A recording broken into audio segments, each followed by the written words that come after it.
Tout est possible. Tu dois te taire et travailler, point final. Regarde ça. Je l'ai même accroché sur mon mur. Tais-toi et travaille. Arrête de raconter ton plan aux gens. Salut les gars, ça va? Bienvenue de retour sur ma chaîne principale. Si vous ne le savez pas, j'ai une deuxième chaîne ici où je fais juste des coups de gueule et tout ça. Aujourd'hui, c'est une vidéo très spéciale parce que je vais atteindre 1 million d'abonnés sur YouTube. Et pourquoi? Est-ce que je vais pleurer? Et c'est quelque chose dont j'ai rêvé et pour lequel j'ai travaillé depuis que j'avais genre 16 ans. Je vais avoir 25 ans, le 12 février, ça arrive bientôt, le temps passe vite. C'était encore hier que j'avais 19 ans, que je faisais des vidéos dans ma chambre universitaire. Je me sens tellement stressée ces derniers temps, j'ai l'impression que trouver un travail m'éloigne de mon chemin de vie. Au final, j'ai du temps, il me suffit juste de bien le gérer. En gros, j'étais vraiment contrariée parce que j'avais l'impression que si je trouvais un travail normal, je n'aurais plus le temps de faire des vidéos, alors j'essayais de me justifier. YouTube, c'est la carrière que je veux avoir. J'ai l'impression d'avoir tellement de pression, de stress et de charges financières en ce moment, alors qu'aucun de mes amis n'a ça. Et parfois, je me dis que tout ça, c'est peut-être trop pour moi et que je devrais rentrer chez moi. Rentrer chez moi, ça veut dire traverser tout le pays parce que je suis partie à 18 ans. Mais je sais que j'aurai l'impression de régresser et que cette situation ne durera pas éternellement. YouTube, c'est tout ce que je veux et je sais qu'avec du travail, j'y arriverai. Et tu l'as fait, Simone. Tu l'as fait, ma belle. Je dois me concentrer sur la création de vidéos et sur la croissance de ma chaîne pour pouvoir quitter ce travail et vivre mes rêves. Tu sais ce qui est drôle? J'ai été virée de ce travail.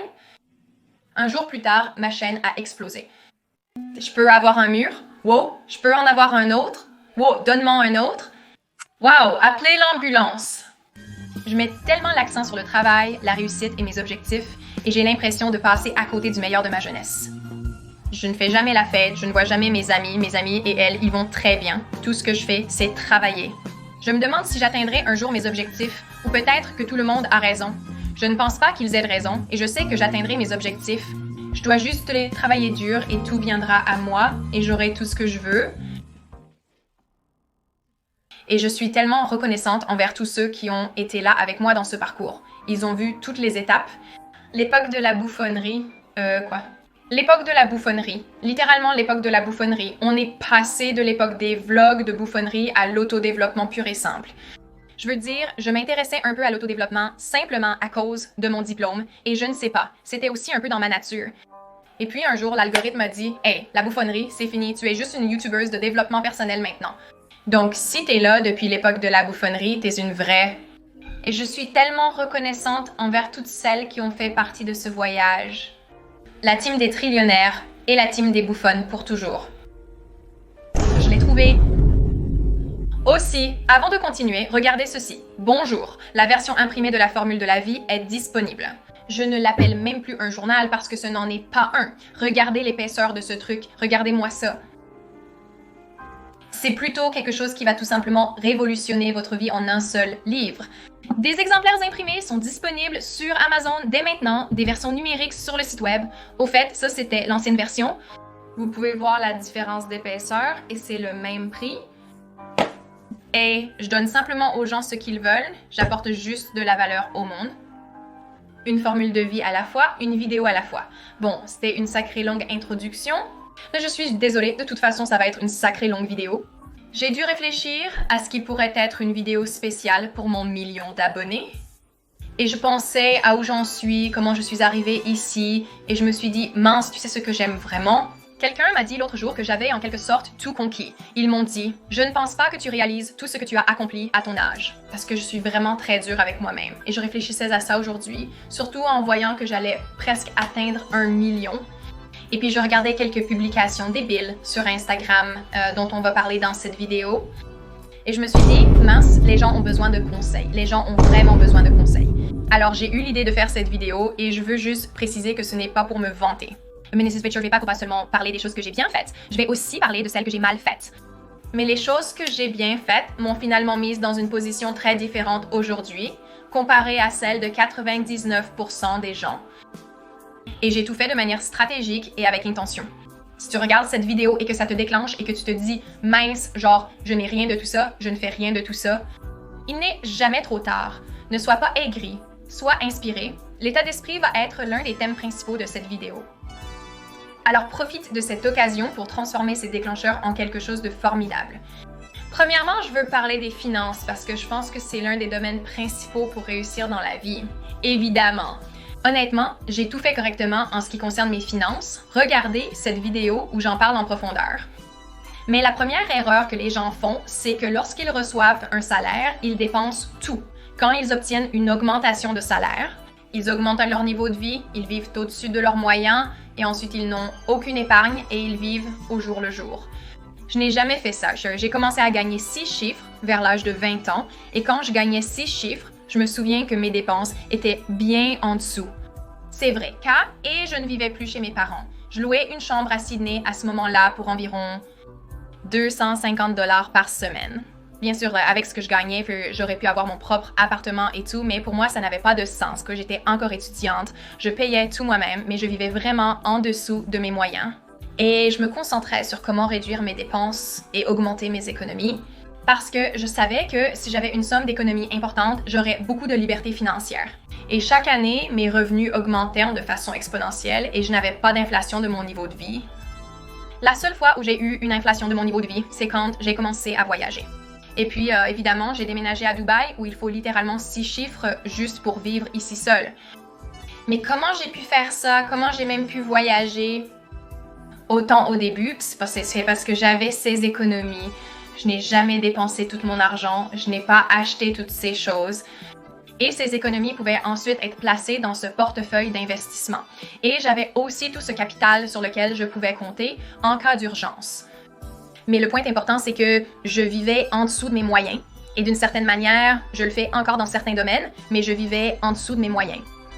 Cela ne veut pas dire que j'ai négligé mes envies. En fait, j'achète presque tout ce que je veux parce que je peux, mais je ne fais pas de folie. Je connais mes limites. Dans une ville comme Dubaï où je vis, les gens finissent ruinés. Et honnêtement, je pense que la majorité des gens ici sont probablement un peu endettés. Parce qu'ils vont dépenser tout cet argent pour louer une Lamborghini ou un endroit vraiment chic alors qu'ils ne gagnent même pas tant d'argent que ça. Et c'est parce qu'en fait, dans cette ville, malheureusement, le sac que tu portes, la montre que tu portes, la voiture que tu conduis, tout ça compte ici. Dans d'autres endroits, ça n'a pas autant d'importance. À Dubaï, ça te définit vraiment. Et j'ai de la chance de ne pas vraiment être tombée dans ce piège.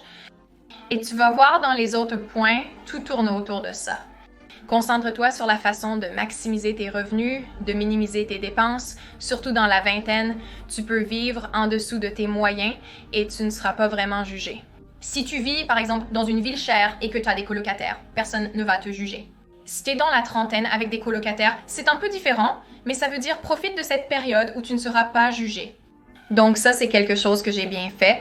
Ensuite, j'ai suivi une thérapie et j'ai appris à me connaître. J'aurais aimé faire ça plus tôt. Je me souviens avoir tweeté à 19 ans, « La thérapie m'appelle et je ne décroche pas le téléphone ». Comme les temps ont changé. Mais je pense que si j'avais eu une thérapie plus tôt, je ne me serais probablement pas retrouvée dans la relation toxique dans laquelle j'étais à 19 ans. Mais encore une fois, c'est un peu un événement canonique et je ne regrette pas ça du tout. Parce que les filles, si je n'étais pas passée par là, vous n'auriez pas ce résumé carré ici. Aujourd'hui, tout est un événement canonique. Quelque chose que j'ai mal fait et dont je parle souvent, c'est que je n'ai jamais eu de routine d'entraînement régulière jusqu'à récemment, en fait.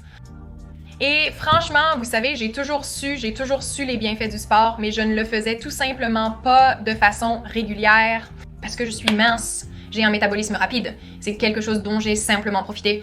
Jusqu'à ce que je commence à avoir des problèmes de peau. Littéralement, ma peau vieillissait et je me disais, pourquoi est-ce que je vieillis si vite?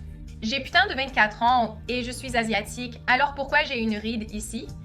J'ai commencé à faire de l'exercice pendant une semaine. Ma peau était comme renouvelée parce que je faisais simplement circuler mon sang, tout simplement. Je me souviens aussi que je suis allée à ce cours de sport, mon tout premier cours de sport, et c'était tellement difficile que tout le reste dans ma vie, je me disais, si je peux survivre à ce cours de sport, je peux tout affronter. Faire du sport aide vraiment à développer la discipline et ça donne aussi plus d'énergie. Donc j'aurais aimé commencer plus tôt. Parce que si tu es quelqu'un qui a du mal avec la routine et la discipline, le sport devient ton point d'ancrage. Et c'est aussi ton point de départ. Ça va te donner envie d'être régulière dans tous les autres aspects de ta vie aussi. Les gars, maintenant, je compte ma consommation de protéines. Parce que j'ai maintenant des objectifs de remise en forme et c'est aussi quelque chose de sympa vers lequel travailler. Donc ça, c'est quelque chose que j'ai mal fait. Et je pense que si je l'avais mis en place plus tôt, j'aurais surmonté beaucoup de choses dans ma vie plus facilement et j'aurais aussi eu beaucoup plus d'énergie. D'accord. Troisième point, c'est quelque chose que j'ai mal fait. J'aurais aimé sortir plus souvent de chez moi. Je suis une casanière. J'ai beaucoup de placements en taureau dans mon thème astral. Si je ne vois personne pendant un mois, ça me va. Si je reste tout le temps chez moi, ça me va aussi. Et quand j'avais entre 18 et 22 ans, je restais tout le temps chez moi pendant la fac, dans mon dortoir. Je ne socialisais vraiment pas beaucoup et je le regrette parce que j'ai développé une dépression à plusieurs reprises. Et tu sais quoi? À chaque fois que je quittais ma maison et que je commençais à sortir régulièrement pour construire ma vie, ma dépression disparaissait. Au moment où je commence à devenir une ermite et à rester dans ma chambre, à y pourrir, je sens la dépression revenir petit à petit. Ce qui m'amène à un autre point. J'aurais aimé me concentrer sur la création d'une routine. Je n'en avais pas. C'était quelque chose qui, encore une fois, était vraiment difficile pour moi à faire et parce que je n'avais pas de routine. Quand j'ai commencé à voyager, j'ai développé un système nerveux extrêmement déréglé qui, plus tard, s'est transformé en anxiété, où j'aurais des crises de panique aléatoires. Même sans déclencheur, je commencerais à avoir des palpitations cardiaques, puis à faire une crise de panique. Et c'est arrivé récemment quand je suis allée à Paris parce que je n'étais pas dans ma routine. Avoir une routine est tellement essentiel parce que c'est ce qui nous fait nous sentir en sécurité dans notre corps. Une chose que j'ai bien faite, c'est de quitter ma ville natale dès que possible. Je savais depuis mon plus jeune âge que ce n'était pas l'endroit pour moi. Je suis partie de là-bas. J'ai traversé tout le pays, 7 heures d'avion jusqu'à Sydney, de Perth à Sydney. Je savais toujours que l'Australie n'était pas ma place. Alors en 2023, je suis partie à l'aventure pour trouver mon chez-moi. Je me disais que mon chez-moi, c'était Paris, et finalement, c'est devenu Dubaï parce que j'ai fait confiance au processus. Et maintenant, ça fait 1 an que je suis à Dubaï et 1 an que j'ai déménagé ici. L'endroit où tu vis va vraiment te façonner. Par exemple, vivre dans un endroit comme l'Australie. D'accord, si je vivais encore en Australie avec ce que je gagne en ce moment, je serais tellement détendue, genre je serais vraiment en train de me détendre à Dubaï. Je me dis, il faut que je multiplie mes revenus par 10. Il faut que je fasse plus, toujours plus.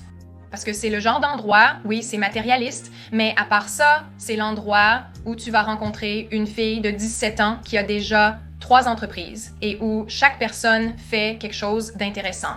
C'est presque comme si tu rencontres juste une employée ou quelqu'un qui ne fait rien de spécial, les gens te demandent pourquoi tu ne poursuis pas autre chose. Pourquoi tu ne poursuis pas tes rêves et être dans un endroit comme ça, à un jeune âge, va juste te motiver et t'inspirer encore plus. Parce que quand tu es plus âgé avec des enfants, tu ne peux pas faire ça, tu ne peux pas simplement te déplacer librement, ce qui peut mener à un autre point. Moi, je suis restée célibataire pendant la majeure partie de mes débuts de la vingtaine. Je suis sortie d'une relation quand j'avais 21 ans. Ensuite, j'ai eu quelques rendez-vous ici et là, mais je suis restée célibataire intentionnellement.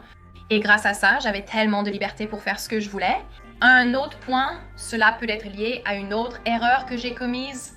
J'avais l'habitude d'attendre toujours quelqu'un d'autre. Je ne faisais jamais les choses à mon propre rythme. Donc, quand j'ai commencé à vouloir voyager, par exemple, ou s'il y avait un restaurant que je voulais essayer, et mes amis disaient « Ah, je ne peux pas ». Jusqu'à ce mois-ci, j'attendais et j'étais malheureuse parce que je me disais « Je veux y aller maintenant ». Et parfois, ça n'arrivait même pas, donc je n'y allais pas. Et j'ai eu 23 ans et je me suis dit « Tu sais quoi, en fait, c'est ça. Je vais tout faire toute seule » et c'est ce que j'ai fait. C'était le début de mon aventure en voyage solo. Ça a tout changé parce que j'ai réalisé que je n'ai pas besoin de travailler pour quelqu'un. Je suis capable de faire des choses toute seule. Donc, je me suis libérée du temps des autres. C'est un point que mon ami a soulevé l'autre jour, ce qui a d'ailleurs inspiré cette vidéo. Je lui racontais quand j'avais genre 13-15 ans. J'étais tellement dans l'illusion et je me souviens que je travaillais dans une start-up, si tu connais, à l'étage de ma start-up. Et j'ai utilisé la photo de ce mannequin, une mannequin à moitié asiatique, parce que j'étais tellement dans l'illusion. Je me disais, elle me ressemble, personne ne va voir la différence. Je ne me regardais jamais dans le miroir et quand je me disais que j'étais moche, je voyais quelqu'un de beau et je me disais, oui, ça me ressemble. Et ce n'est que vers 16-17 ans, quand j'ai commencé à consommer beaucoup de médias, que je me suis dit, oh non, j'ai ce défaut et celui-là. et encore celui-là. Tu vois comment les médias nous influencent, de toute façon. Et j'ai mis la photo de profil de mon travail avec celle de ce mannequin parce que je me disais, personne ne verra la différence. Et mon ami m'a dit, tu étais tellement dans l'illusion, c'est pour ça que tu as réussi si tôt. Et c'est aussi la vérité, je ne me suis jamais souciée de ce que pensaient les autres. Enfin, en fait, c'est un mensonge. Je me souciais de ce que pensaient les autres. Enfin, bonjour. Si tu fais du contenu un peu idiot à 16 ans au lycée, évidemment que les gens vont en parler, se moquer de toi et tu t'en soucies. Mais tu sais quoi? J'ai transformé ça en rébellion. J'ai fait encore plus de contenu idiot parce que j'étais juste rebelle. J'étais là, genre, allez tous vous faire voir, je vais réussir. Je suis toujours comme ça aujourd'hui. Et si quelqu'un me dit que je ne peux pas le faire, mec, je vais le faire juste parce que tu as dit que je ne pouvais pas le faire. Si tu fais essayer ce que tout le monde fait, tu le fais mal. Si tu veux réussir, tais-toi, arrête de parler de tes objectifs, travaille juste dessus et sois silencieuse. Parce que les gens, ils vont toujours douter de toi. Si tu veux devenir quelqu'un de grand et suivre un chemin très peu conventionnel qui, au final, t'apportera le plus de récompenses si tu réussis, les gens auront toujours quelque chose à dire parce que la plupart n'ont pas le courage de faire ça. Cela m'amène à un autre point. Je ne me blâme jamais. Si j'ai fait une erreur dans le passé, c'est du passé. Je ne me blâme pas à moins que je fasse la même erreur en continu. Parce que là, c'est genre, hey, tu pourrais apprendre ta leçon, non? Je passe à autre chose, je me dis, je suis humaine, c'est ma première fois sur Terre. Genre, passons à la suite. J'ai créé ma propre identité et j'ai toujours eu ma propre identité. Je pense que les réseaux sociaux ont créé tellement de copies les uns des autres, genre, les filles, vous êtes ennuyeuses. Maintenant, elles n'ont aucune identité unique. J'ai toujours su qui j'étais, ce n'était jamais fabriqué, ce n'était jamais basé sur la société. Qu'est-ce qu'il y a dans les médias? C'était juste moi et à cause de ça, j'ai toujours été très fidèle à qui j'étais. Cela m'a permis de rester sur mon chemin et sur ma trajectoire sans jamais me perdre. Et si je sentais que je perdais mon identité, je trouvais une autre façon de m'y tenir. Par exemple, voici un exemple très simple, vraiment simple. Mais j'ai toujours eu les ongles rouges, littéralement depuis l'âge de 10 ans. C'était la seule couleur que je portais. Et si tu vas regarder mes anciennes vidéos, tu verras que j'ai des ongles rouges depuis le début. Soudainement, la théorie des ongles rouges devient tendance sur TikTok. Parce que je suis une verso agaçante, je me dis, les gens prennent mon identité. Je sais que les ongles rouges sont une tendance. D'accord, tout le monde en avait, ta grand-mère en avait, mais ça faisait partie de mon identité et maintenant je me dis, il faut que je trouve un moyen de me réapproprier mon identité, de la retrouver. Alors, je suis passée aux ongles violets et maintenant, je n'ai que des ongles violets. Je savais que j'étais une clown entrepreneuse qui adorait la mode. Et c'était très difficile à gérer, surtout au début de mon parcours sur YouTube, parce que pendant que je travaillais dans des startups et que je faisais toutes ces choses très sérieuses dans le monde des affaires, j'étais sur Internet à faire ces vlogs avec une perruque de clown tout en adorant la haute couture. J'ai toujours su que j'irais dans ce domaine. Alors, je me disais, comment diable je vais réussir à tout gérer ici? Parce que je savais que si je voulais exceller dans ce domaine, je savais ce que je devais faire, mais comment pouvais-je relier tout ça? Je ne savais pas comment faire, mais je n'ai jamais renié ces identités. J'ai simplement découvert, au fil du temps, combien il était difficile de les fusionner tout en gardant l'essence de moi-même. Je ne me souciais pas trop de ce que faisaient les autres, parce que je savais que j'étais sur mon propre chemin et je n'acceptais pas les conseils de personnes qui n'avaient pas la vie que je voulais. Si les gens critiquent toujours mes choix de carrière, surtout en Australie, c'est parce qu'ils veulent que tu suives un chemin très traditionnel. C'est presque comme si tu te lances dans l'entrepreneuriat, on te demande pourquoi tu fais ça, pour qui tu te prends. Nous avons quelque chose qu'on appelle le syndrome du coquelicot, où si tu es un coquelicot qui dépasse dans un champ, il faut te couper pour que tu sois comme tout le monde. Et c'est pour ça que j'ai quitté le pays. Certes, l'Australie est un super pays, mais pas pour l'entrepreneuriat. Mais ça m'était égal. J'ai dit, on avance. Ce n'est pas vraiment quelque chose que j'ai mal fait. Ce que j'aurais aimé savoir, c'est que j'allais obtenir tout ce que je voulais. Et tu obtiendras tout ce que tu veux en temps voulu. Tout ce que tu veux viendra tant que tu es sur la trajectoire pour atteindre cet objectif précis. La seule chose qui t'empêche de réaliser tes rêves les plus fous, c'est le travail acharné. Le point A, c'est là où tu es maintenant. Le point B, ce sont tes rêves. Si tu commences simplement à avancer, ce ne sera pas un chemin tout droit, il y aura des hauts et des bas, tu vas rencontrer des obstacles. Si tu continues d'avancer, tu y arriveras. C'est simple en théorie, mais difficile à mettre en pratique et si c'était facile, tout le monde le ferait. Si tu as déjà vécu ça, à l'époque où je faisais des vlogs, en 2021, quand j'avais 21 ans, dans ma chambre à Sydney, je rêvais d'aller en Europe tous les jours, j'en parlais tout le temps. Dans chaque vidéo comme « Bienvenue à Saint-Tropez Pays », cette chanson, c'était un thème sur ma chaîne et tout mon public savait à quel point j'étais obsédée par l'Europe à l'époque. Ensuite, je suis allée en Europe en 2022, puis j'y suis retournée en 2023 et maintenant je vais aller en Europe genre 4 fois cette année. Je suis allée à Paris il y a 2 semaines. J'ai décidé que je voulais y retourner dans 1 semaine, donc je vais y retourner. Franchement. Tu peux avoir tout ce que tu veux et ça va arriver. Alors détends-toi parce que tu sais quoi, je suis stressée. J'ai tellement plus de responsabilités et de choses à gérer maintenant par rapport à quand j'avais 21 ans. Tout ce que je faisais quand j'avais 21 ans, c'était rêver dans ma chambre. Et tu sais quoi? Elle avait un système nerveux régulé, elle était détendue, elle était encore heureuse et profitait de la vie. Parfois, cette époque me manque parce que je ne la retrouverai jamais. C'est comme quand on regarde en arrière. Et en fait, on a plutôt apprécié l'époque de détente pendant le coronavirus disease 2019 et on ne retrouvera jamais ça. Tu ne retrouveras jamais la version de toi d'aujourd'hui, alors profite-en. Parfois, ça me manque même. Ce n'était pas vraiment une période de galère à proprement parler, mais plutôt ma période d'hyperactivité où j'étais. Comme je travaillais à ce boulot. Et ensuite, je faisais des vidéos YouTube à minuit, puis je montais jusqu'à 5 heures du matin. Et puis, je voyais mon nombre d'abonnés augmenter d'une seule personne. Ça me manque, cette sensation de me sentir aussi vivante. Certes, je ne veux pas revivre ça, mais ça me manque quand même.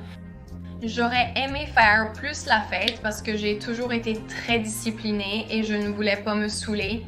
Je n'ai jamais pris de drogue, je n'en prendrai jamais, c'est ça le truc. La drogue va te détruire et je n'ai jamais été accro à l'alcool. Faire la fête, c'est quelque chose que tu ne peux faire que quand tu es jeune sans être critiqué pour le faire en étant plus âgé. À moins que tu veuilles venir à Dubaï où tu as genre 35 ans et tu fais encore la fête. Parce que si tu as de l'argent, c'est acceptable. C'est comme quand tu vas à Saint-Tropez ou à Ibiza, il y a la foule des riches, bien sûr. C'est acceptable de faire la fête si tu es riche. Mais quand tu es jeune, va t'amuser avec de l'alcool pas cher et fais juste attention. On est triste. Il n'y a que certaines choses que tu peux faire quand tu es jeune sans être critiqué que tu ne pourras plus faire en vieillissant. J'étais vraiment déterminée et je suis restée fidèle à mon plan. J'ai toujours été très stratégique et je savais que j'obtiendrais ce que je voulais, ce qui signifie que chacun de mes gestes était bien réfléchi. Par exemple, quelqu'un m'a demandé l'autre jour, comment as-tu commencé sur YouTube? Est-ce que tu as juste commencé à faire des vidéos au hasard en espérant devenir célèbre?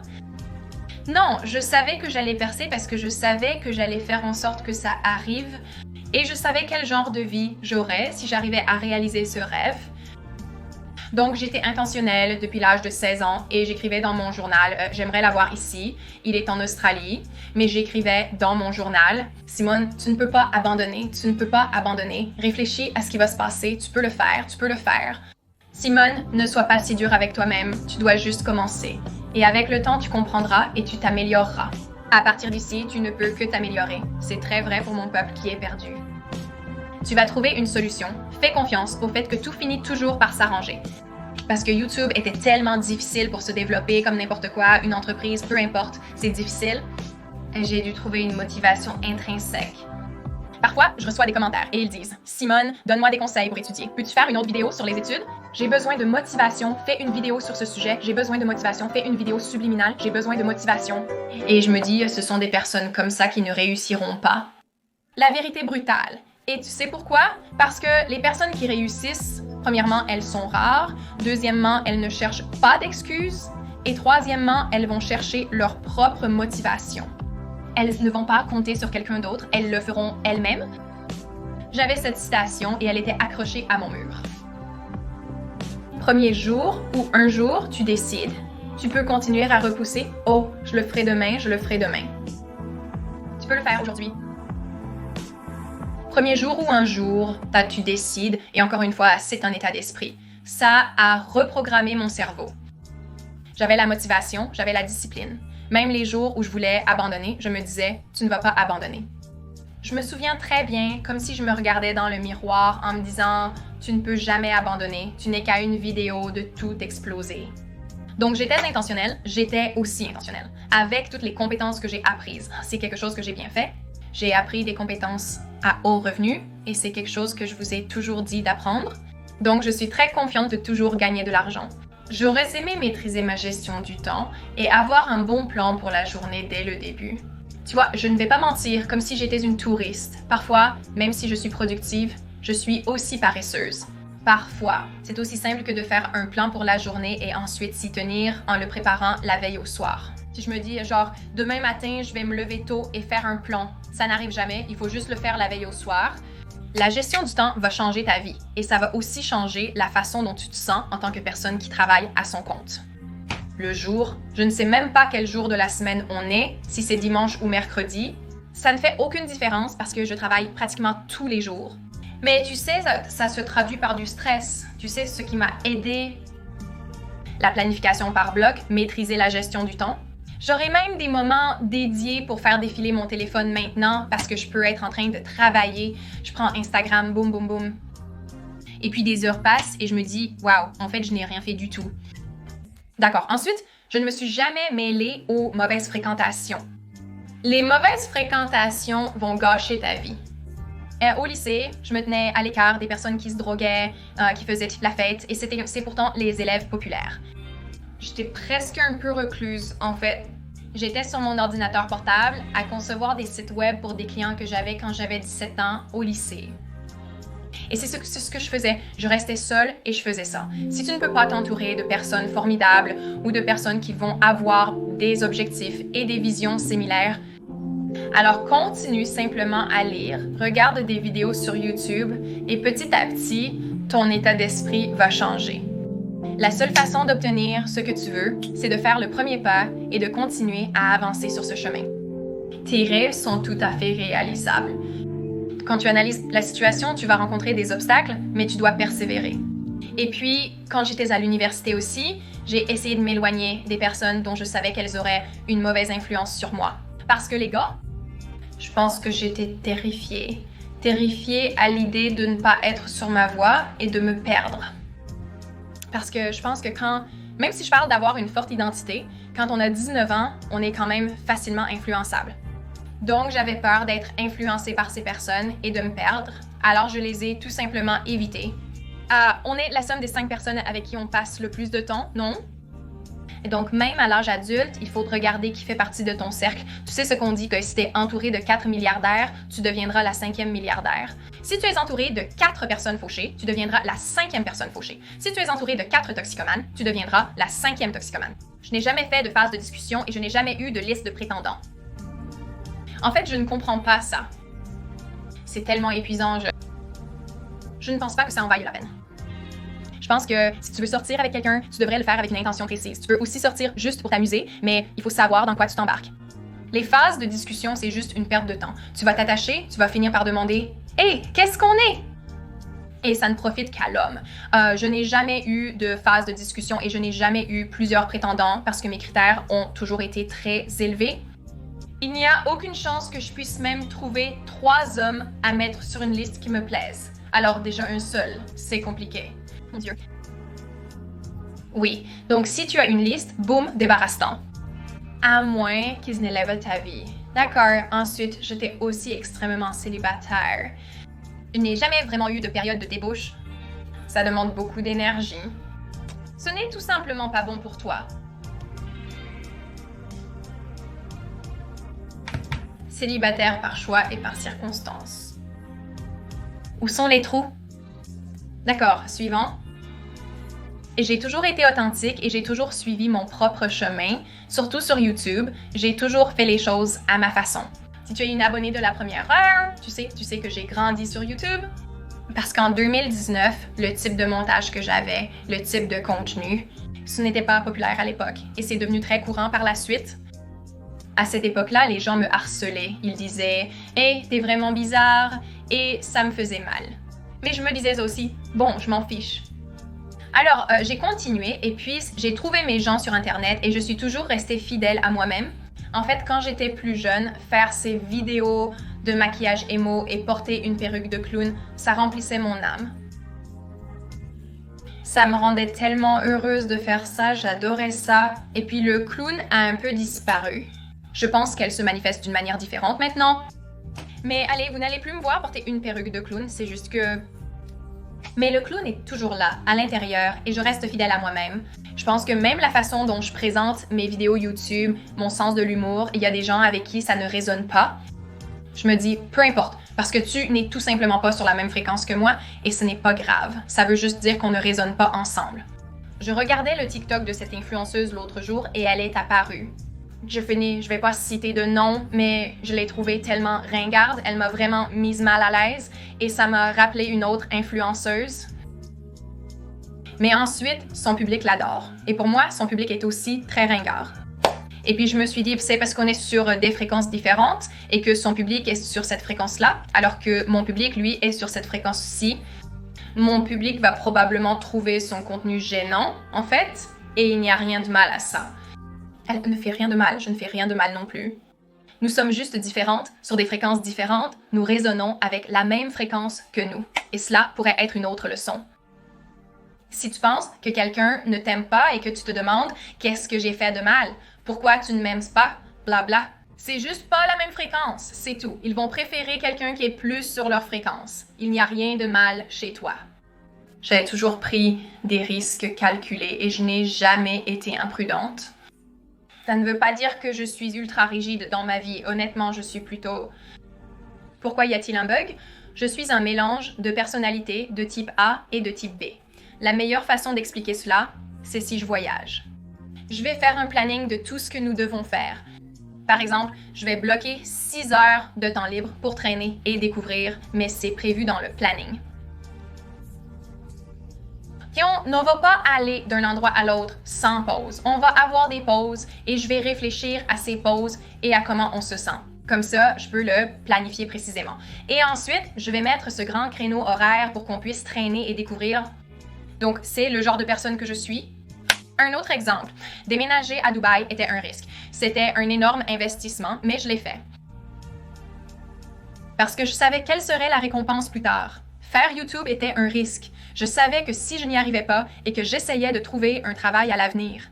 Ils vont voir cette fille de 19 ans avec une perruque de clown et se dire « c'est quoi ce délire? Tu investis dans le marché boursier, tu prends ce risque, mais c'est un risque calculé. » Ou peut-être que tu n'agis pas comme une idiote en balançant genre 100 000 $ dans le Dogecoin, mais tu mets ça dans des fonds négociés en bourse ou quelque chose comme ça. Je n'ai jamais été négligente et je ne suis pas quelqu'un de négligent. J'ai connu la loi de l'attraction très jeune. Moi, je pense que j'avais peut-être 12 ou 11 ans.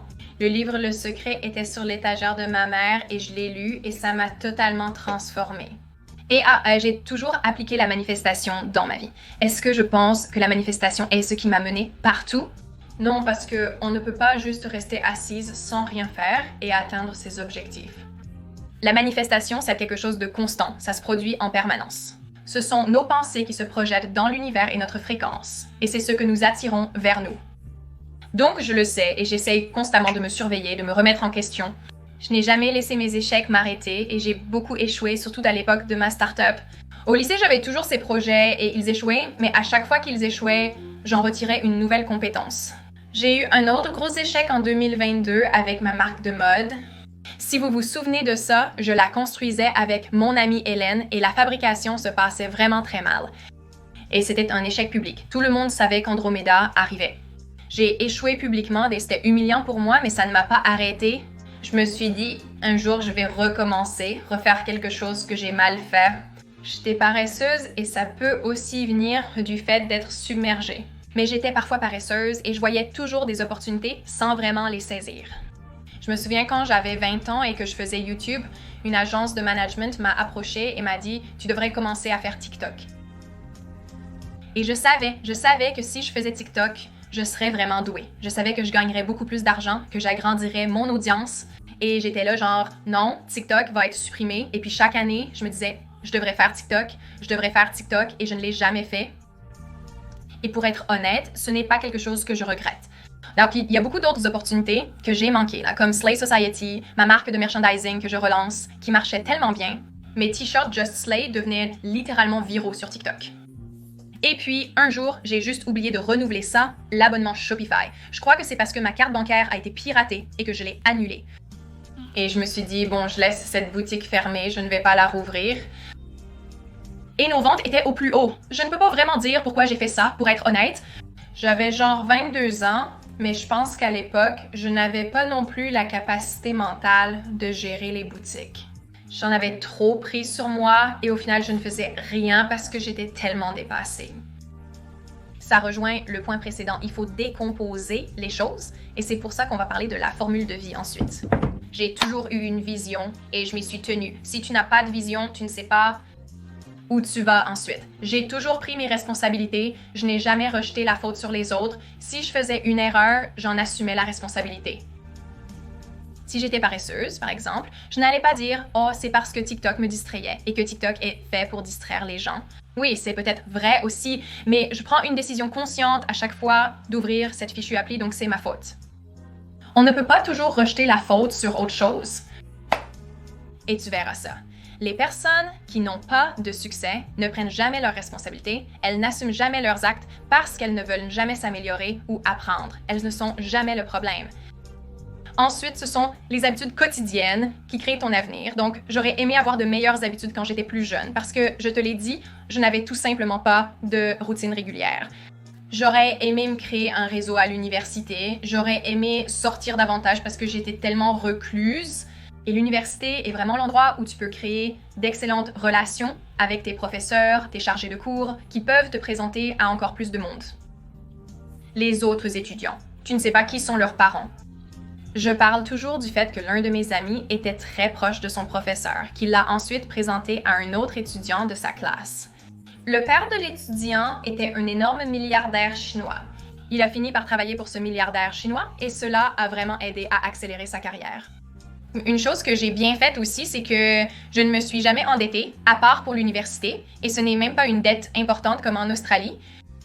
C'était peut-être autour de 30 à 40 000 $ et j'ai remboursé cette somme. Donc en Australie, nous avons quelque chose qui s'appelle la Debt Higher Education Contribution Scheme, ce qui signifie que chaque année, en fonction de votre revenu, vous remboursez un pourcentage de cette dette.